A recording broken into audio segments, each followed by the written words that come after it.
Let's talk about something that is often unnoticed, that is silently influencing daily spending decisions of every individual, and that is behavioral economics, the intricate ways in which cognitive biases shapes consumer choices, revealing how these underlying forces impact financial outcomes.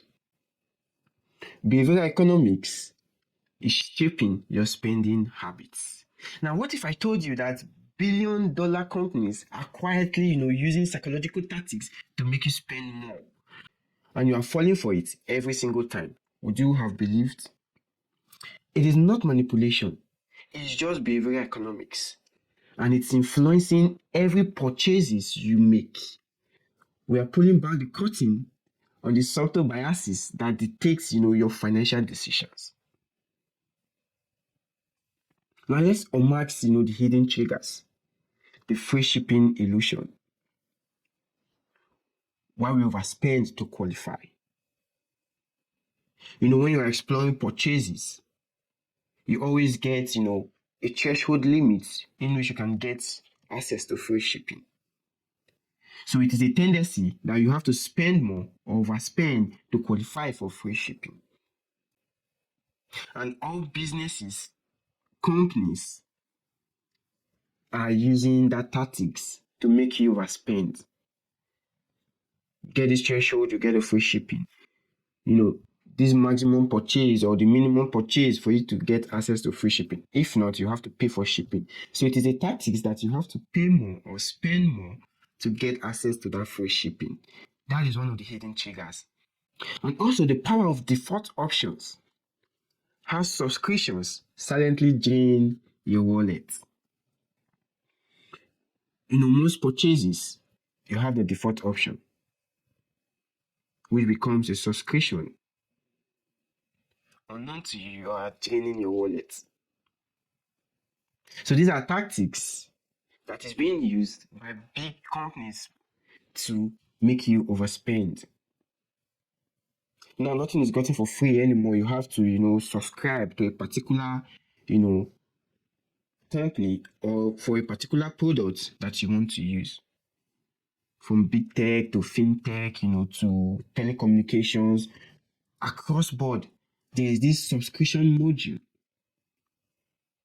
that keeps, silently draining your wallet unknown to you. We also have the anchoring effect, how initial price manipulates, perceived value. Sometimes they give you a valued product and then slash the price. That's an anchoring effect. So the prices manipulate the perceived, value, which will trigger you to want to make the purchase. Probably a price slash, an offer, probably a good deal, or trying to change stock and then you see a slight price variation. That's an anchoring effect to make you purchase more. Now let's talk about the marketing games that is being used to drain your wallet. Scarcity and urgency, the limited time offer that pressures immediate purchases. Sometimes they make it scarce, or it's all marketing tactics. They own the platforms, so they make it like a product of scarcity or a product of urgency. Probably a product is leaving the market. If you don't purchase it now, you lose out. So many tactics, limited time offer. From so time to so time, this product will be off the shelf. So there are so many time limited offers that might pressure you to make an immediate purchase, which is the scarcity and urgency marketing tactics that is being used to cajole you to make the purchase.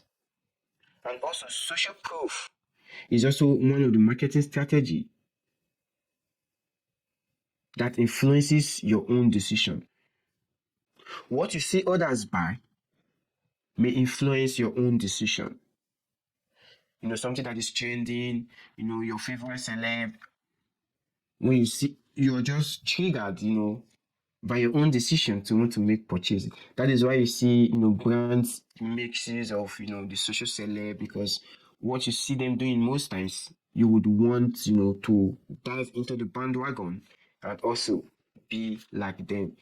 So most cases, the social proof might give you the trigger that you need that particular product. Social influencers, artists, celebrities are all key factors when it comes to social proof that influences your own decision to make purchase. And also decoy pricing, strategies is also being used, to make you make decisions in purchasing. How a seemingly bad, option makes other products look better. Brands are now doing comparisons on which product performs better. So that way, one will look bad, the other one will look good. This product has this feature, this one does not have the feature, this one is more durable, this one is not durable. So these decoy pricing strategies can create an option for one to look better. And you get why you shouldn't go for this, why you should go for this. See, so it is a marketing strategy to make you go for a certain product. Why you have to eat this and not this, the nutrition, this one is more nutritious, this one has protein, the other one does not have protein. So it cuts across board. It is a marketing strategy in order for you to make purchase.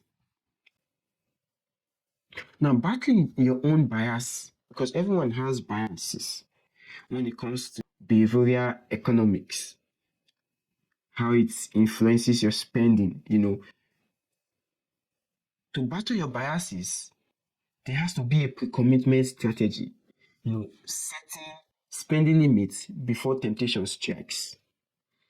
It is very important. Most times the temptation struck and we are done with the spending without setting a spending limit. So before the temptation strikes, you have to make a pre-commitment strategy by setting a spending limit, which is why it is most advisable to not use your checking account for your expenses. Rather, get a separate account for your expenses. That way, you already know what you are spending for and what you are spending on. That keeps a track on the limits in which you have to spend. So many of us, we make use of our checking accounts for, expenses and purchases. And then we end up purchasing and purchasing without limits until we discover that the account is empty. So you have to make that pre-commitment strategy, set a spending limit before the temptation hits you.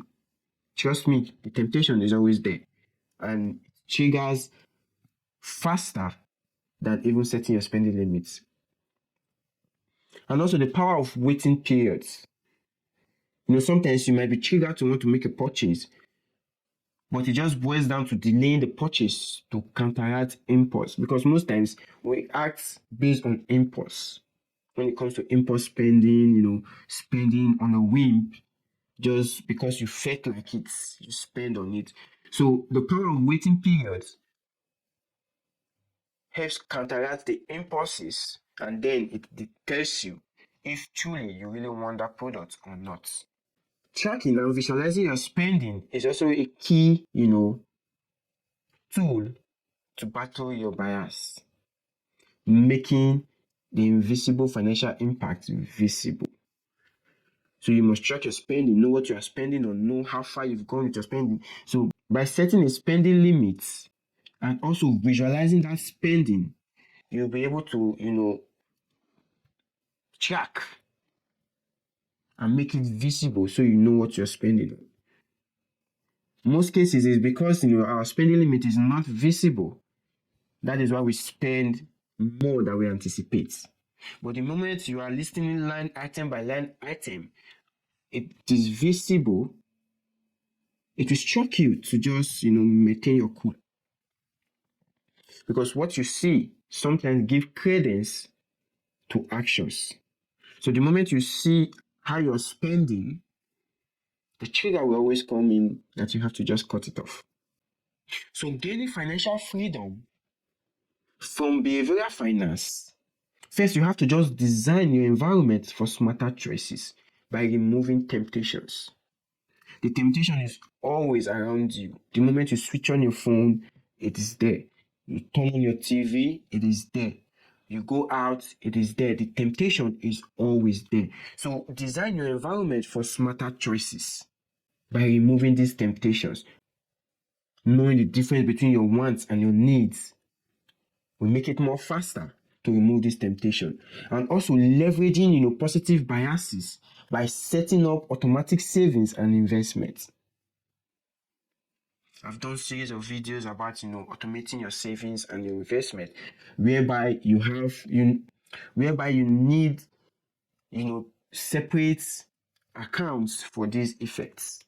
Or even if you are utilizing just one account, there are so many, partitions where you can, create different folders based on different, perspectives. When it comes to savings, when it comes to investment, so you automate these things. The moment your salary comes in within a specific date, it automatically, transfers them to savings, the one that is going for savings and the one that is going for investment, and then the one that is going for expenses. That way, you will leverage the positive bias by leaving no stone unturned.